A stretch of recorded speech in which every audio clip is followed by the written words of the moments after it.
News first channel ಹಾಗೂ ಡಿಜಿಟಲ್ನಲ್ಲಿ ಜಾಹೀರಾತು ನೀಡಲು ಈ ನಂಬರ್ಗೆ ಸಂಪರ್ಕಿಸಿ. ಧರ್ಮಸ್ಥಳದ ಭೇಟಿಯಿಂದ ಕಾಂಗ್ರೆಸ್ ನಾಯಕರು ಅಂತರ ಕಾಯ್ದುಕೊಂಡಿದ್ದಾರೆ. ಧರ್ಮಸ್ಥಳ ಪರ ಮೈತ್ರಿ ನಾಯಕರು ಒಂದ್ ಕಡೆ ಯಾತ್ರೆ ಸಮಾವೇಶ ಮಾಡ್ತಿದ್ರೆ ಕಾಂಗ್ರೆಸ್ ನಾಯಕರು ಮಾತ್ರ ಅಂತರ ಕಾಯ್ದುಕೊಂಡಿದ್ದಾರೆ. ಶ್ರೀ ಕ್ಷೇತ್ರದ ವಿರುದ್ಧ ಅಪಪ್ರಚಾರವನ್ನು ಖಂಡಿಸಿ ಅಸಮಾಧಾನ ಇದೆ. ಆದರೆ ಧರ್ಮಸ್ಥಳ ಭೇಟಿ ವಿಚಾರದಲ್ಲಿ ಕಾಂಗ್ರೆಸ್ ಸೈಲೆಂಟ್ ಆಗಿದೆ. ಸದ್ಯಕ್ಕೆ ಧರ್ಮಸ್ಥಳಕ್ಕೆ ಹೋಗೋದು ಬೇಡ ಅನ್ನೋದು ಕಾಂಗ್ರೆಸ್ನ ನಿರ್ಧಾರ.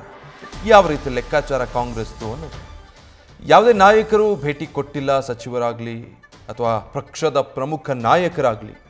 ಬಿಜೆಪಿಯಲ್ಲಂತೂ ಸಾಲು ಸಾಲು ನಾಯಕರು ಇದುವರೆಗೂ ಧರ್ಮಸ್ಥಳಕ್ಕೆ ಹೋಗಿ ಭೇಟಿ ಕೊಟ್ಟು ಬಂದಿದ್ದಾರೆ. ಬಟ್ ಕಾಂಗ್ರೆಸ್ ಕಡೆಯಿಂದ ನಾವು SIT ರಚನೆ ಮಾಡಿದ್ದಕ್ಕೆ ಆ ಕಳಂಕ ತೊಳೆದಿದ್ದು ಅಂತ ಹೇಳ್ತಿದ್ದಾರೆ. ಬಟ್ ಅಂತರ ಕಾಯ್ದುಕೊಂಡಿರೋದು ಹೌದು. ಡೀಟೇಲ್ಸ್ ಕೊಡ್ತಾರೆ ಶಿವಪ್ರಸಾದ್. ಈಗ ಕಾಂಗ್ರೆಸ್ ತನ್ನ ನಿಲುವನ್ನು ಹೇಳ್ತಾ ಇದೆ.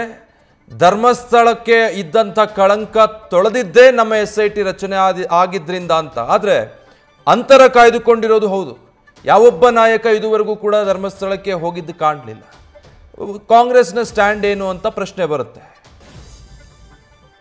ವಿಜಯ್, ಈಗಾಗಲೇ ಬಿಜೆಪಿ ಮತ್ತೆ JDS ನಾಯಕರು ಧರ್ಮಸ್ಥಳಕ್ಕೆ ಭೇಟಿ ನೀಡಿ ಅಲ್ಲಿ ಆಗ್ತಾ ಇರ್ತಕ್ಕಂಥ ಅಪಪ್ರಚಾರದ ಬಗ್ಗೆ ತಮ್ಮ ನಿಲುವನ್ನ ಬಹಿರಂಗವಾಗಿ ಹೇಳ್ತಾ ಇದ್ದಾರೆ. ಆದ್ರೆ ಕಾಂಗ್ರೆಸ್ನ ನಾಯಕರುಗಳು ಕೂಡ ಈವರೆಗೂ ಕೂಡ ಯಾರು ಕೂಡ ಕರಾವಳಿ ಭಾಗದವ್ರು ಇರ್ಬೋದು ಅಥವಾ ರಾಜ್ಯ ನಾಯಕರು ಧರ್ಮಸ್ಥಳಕ್ಕೆ ಭೇಟಿ ನೀಡೋದಾಗ್ಲಿ ಧರ್ಮಸ್ಥಳ ಪ್ರಕರಣಗಳ ಬೆಳವಣಿಗೆಗಳ ಬಗ್ಗೆ ಯಾವುದೇ ಪ್ರತಿಕ್ರಿಯೆಯನ್ನು ಕೂಡ ನೀಡ್ತಾ ಇಲ್ಲ. ಈಗಾಗಲೇ ಅನೇಕ ನಾಯಕರುಗಳು ಅಂದ್ರೆ ವಿರೋಧ ಪಕ್ಷದ ನಾಯಕರುಗಳು ಕಾಂಗ್ರೆಸ್ನ ಯಾವೊಬ್ಬ ನಾಯಕರುಗಳು ಕೂಡ ಧರ್ಮಸ್ಥಳಕ್ಕೆ ಹೋಗ್ತಾ ಇಲ್ಲ ಅಂತಕ್ಕಂಥ ವಿಚಾರವನ್ನು ಕೂಡ ಪ್ರಸ್ತಾಪ ಮಾಡಿದ್ರು. ಸದ್ಯ ಈಗ SIT ರಚನೆ ಆಗಿರ್ತಕ್ಕಂಥ ವಿಚಾರ ಮತ್ತೆ ತನಿಖೆ ಹಂತದಲ್ಲಿ ಇರೋದ್ರಿಂದ ಈ ಸಂದರ್ಭದಲ್ಲಿ ಯಾವುದೇ ನಾಯಕರುಗಳು ಕೂಡ ಧರ್ಮಸ್ಥಳಕ್ಕೆ ಹೋಗೋದು ಬೇಡ ಅಂತಕ್ಕಂಥ ನಿರ್ಧಾರಕ್ಕೆ ರಾಜ್ಯ ಕಾಂಗ್ರೆಸ್ ನಾಯಕರು ಜೊತೆಗೆ ಕರಾವಳಿ ನಾಯಕರು ಬಂದಿದ್ದಾರೆ ಅಂತಕ್ಕಂಥ ಮಾಹಿತಿ ಲಭ್ಯವಾಗ್ತಾ ಇದೆ. ಈಗ SIT ನೀಡ್ತಕ್ಕಂಥ ವರದಿಯ ಆಧಾರದ ಮೇಲೆ ಮುಂದಿನ ಕಾರ್ಯಕ್ರಮಗಳಿರ್ಬೋದು ಅಥವಾ ಧರ್ಮಸ್ಥಳಕ್ಕೆ ಹೋಗಿ ಅಲ್ಲಿನ ಧರ್ಮಾಧಿಕಾರಿಗಳನ್ನ ಭೇಟಿ ಆಗ್ಬೇಕು ಎಂಬತಕ್ಕಂಥ ಲೆಕ್ಕಾಚಾರದಲ್ಲಿ ರಾಜ್ಯ ಕಾಂಗ್ರೆಸ್ ನಾಯಕರು ಇದ್ದಾರೆ ಅಂತಕ್ಕಂಥ ಮಾಹಿತಿ ಲಭ್ಯವಾಗ್ತಾ ಇದೆ. ಸದ್ಯ ಧರ್ಮಸ್ಥಳ ಪ್ರಕರಣ SIT ತನಿಖೆ ನೇಮಕ ಆದಂತ ಸಂದರ್ಭದಿಂದ ಈವರೆಗೂ ಕೂಡ ದಿನಕ್ಕೊಂದು ಪ್ರಕರಣಗಳು ಬೆಳಕಿಗೆ ಬರ್ತಾ ಇದಾವೆ. ಅನೇಕ ಮಾಹಿತಿಗಳು ಸಾಕ್ಷ್ಯಗಳನ್ನು ಕೂಡ SIT ಅಧಿಕಾರಿಗಳು ಕಲೆ ಹಾಕ್ತಾ ಇದ್ದಾರೆ.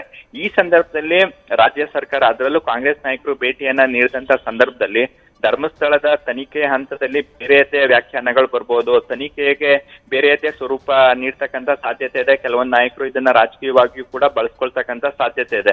ಆ ಕಾರಣಕ್ಕಾಗಿ ಯಾವುದೇ ಕಾಂಗ್ರೆಸ್ ನಾಯಕರುಗಳು ಕೂಡ ಈವರೆಗೂ ಕೂಡ ಧರ್ಮಸ್ಥಳಕ್ಕೆ ಭೇಟಿ ನೀಡಿಲ್ಲ ಅಂತಕ್ಕಂಥ ಮಾಹಿತಿ ಲಭ್ಯವಾಗ್ತಾ ಇದೆ. ಸದ್ಯಕ್ಕೆ ಇಲ್ಲ ಈ ಪ್ರಕರಣ ಕುರಿತಂತೆ ತಾರ್ಕಿಕ ಅಂತ್ಯಕ್ಕೆ ಹೋದ ನಂತರ ಯಾವ್ದಾದ್ರು ಕೂಡ ನಾಯಕರು ಅಂದ್ರೆ CM ಸೇರಿದಂತೆ ಇತರ ನಾಯಕರುಗಳು ಕೂಡ ಧರ್ಮಸ್ಥಳಕ್ಕೆ ಹೋಗ್ತಕ್ಕಂಥ ನಿರ್ಧಾರಕ್ಕೆ ಬಂದಿದ್ದಾರೆ ಅಂತಕ್ಕಂಥ ಮಾಹಿತಿ ಈಗ ಲಭ್ಯವಾಗ್ತಾ ಇರ್ತಕ್ಕಂಥದ್ದು. Vijay, thank you Shivaprasad. News first ನಿರ್ಭೀತಿಯಿಂದ ನಿಮ್ಮ ಪರವಾಗಿ.